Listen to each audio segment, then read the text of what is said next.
యేసు రక్తమే జయం పరిచర్య ప్రైజ్ ద లార్డ్. జూన్ 5వ తేదీ 2024. ఈరోజు దేవుని వాక్యము, నీతిమంతునికి ఏ ఆపదయు సంభవింపదు, భక్తిహీనులు కీడుతో నిండియుందురు. సామెతలు 12వ అధ్యాయం 21వ వాక్యము.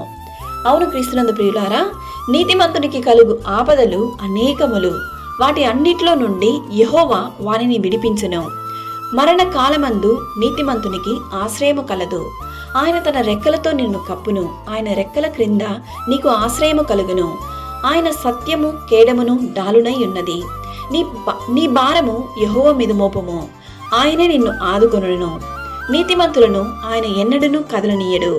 నీతిమంతుని కష్టార్జితము జీవదాయకము, భక్తిహీనునికి కలుగు వచ్చుబడి పాపము పుట్టించును.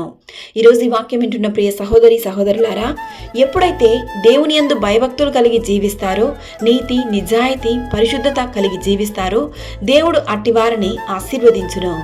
నీతిమంతుల తల మీదకి ఆశీర్వాదములు వచ్చును.